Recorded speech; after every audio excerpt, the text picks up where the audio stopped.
lucky 6, lucky 6, come on. Oh, that's a 4. Oh well, hopefully the Patriots will have more luck than me. All right, today we're going to do a test review of Algebra 1. You have a test on Tuesday, so what is the test on? Well, let's look at the formulas. You need to know these, make sure you know them. This is your slope formula. M equals y2 minus y1 on the top over x2 minus x1. You need to know this. This is your slope tree. Positive slants up, negative slants down, 0 is horizontal, undefined is up and down. You need to know this. You'll have to draw it. Direct variation, y equals kx. Arithmetic sequences, a to the n equals a to the 1 plus d times n minus 1. You'll have to know that. There won't be a lot on arithmetic sequences, but it will be on there. And of course, your slope-intercept form, y equals mx plus b. Okay, so suppose I'm going to do this one first. Find the slope of the line that passes through the points. It gives you 2 points. This is where you need this formula. Negative 7 is y2 minus y1 over x2 minus x1. You have a double negative here. That becomes positive. 2 numbers where the signs are different, you subtract and take the sign of the bigger number. 2 minus 1 is 1. The answer is negative 4 over 1, which is just m equals negative 4. So your slope with these 2 points is negative 4. Think about it for a second. Is that going to be a positive, a slant up, or a slant down? Okay, so this line is actually going to slant down. All right, and it's going to actually slant down 1, 2, 3, 4, and then over 1. This line, it would be, if I put a dot here, 1, 2, 3, 4, over 1, dot. So it would be a steeper slant. Okay. Suppose y varies directly with x. If y equals 72 when x equals 8, find x when y equals 63. When you talk about variation, we're talking about y equals kx. K is your constant number. There's no b. This goes right through the origin or right through 0, 0. And it's going to be, for every time you multiply x by this number, you're going to get y.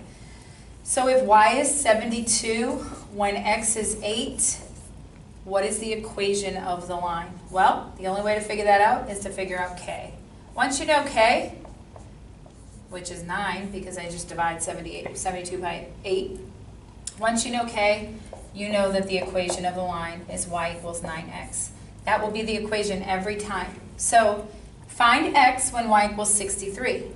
If y is 63, what is x? You just divide and get x equals 7. Okay, find the slope of the line. You're given a bunch of points. All you have to do is rise over run. I'm going to write that down. Rise over run. Remember, when you rise up and to the right, when you run to the right, that's positive. When you rise down and run to the left, that's negative. So I'm going to start at this point. I'm going to rise 1, 2, and then I'm going to run 1, 2, 3. I rose up 2 to the left 3. My slope equals negative 2/3. It doesn't matter where you put the negative as long as you know. Because look, if I rise down 3, down 2, 1, 2, and then run 3, 1, 2, 3, then it's going to be negative 2 over positive 3. So I can put the negative down here, up here, or in front of it. It doesn't matter. It's still the same fraction. Over here, we have a couple more examples. Is that my dog? Okay. Find the formula for the nth term in the arithmetic sequence.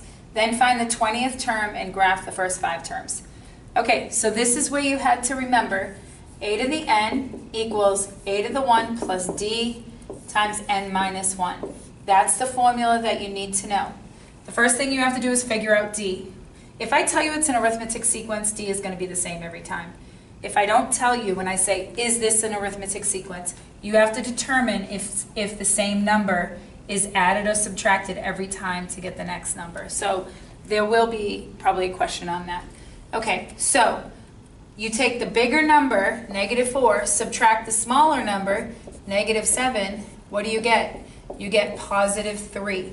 So that means if I add 3 to this, I get this. If I add 3 to this, yes, I get that. If I add 3 to that, yes, I get that. And if I add 3 to 2, I get 5. So this is an arithmetic sequence, but I already told you that in the directions, so you don't have to go through and do all that. You just have to figure out that D equals positive 3. Once you know that, we're trying to find the nth term. That's if we want to find the 50th, we plug 50 in for n. If we want to find the 100th, we plug 100 in for n. I want to be able to find whatever term I want to, so I use n.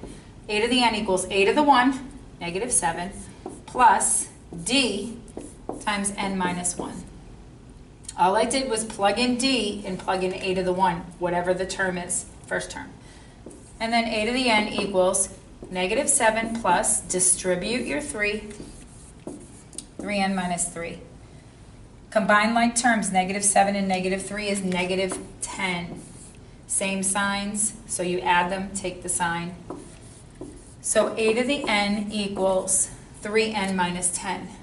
I wanted you to find the 20th term, whatever number of term, that's what you plug in for n. So you get a to the 20 equals 3 times 20 minus 10. PEMDAS tells you to do this first. 60 minus 10 equals 50. So the 20th term, if I did this all out and added 3 every time, is 50. How do I graph the first 5 terms? That's my first, that's my second, that's my third, that's my fourth, that's my fifth. So you would go 1, negative 7, so it would be down like here.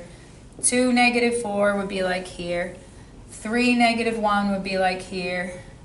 4, positive 2 would be like here. And then 5, positive 5. So I would have a line going up like that. All right, the last type of problem is y equals mx plus b.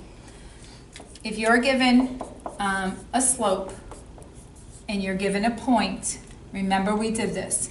If y equals mx plus b, if that's x and that's y, I can find b and then I can write the equation of the line.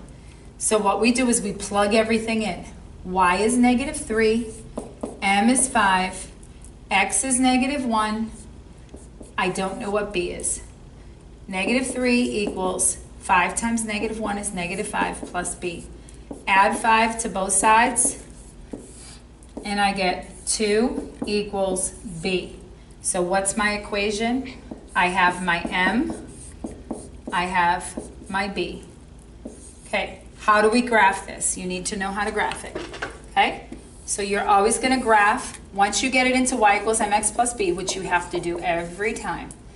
Find your b, it's 2. 2, it's always on the y-axis. b is always going to be on the y-axis. There's your 2. I went up 2. My slope is 5 over 1, or just 5. So I rise 5, go over 1. There's my line. Notice it's a positive slope. It slants upward. I'm a bad drawer. Okay, so that's it. We'll see you tomorrow for your test.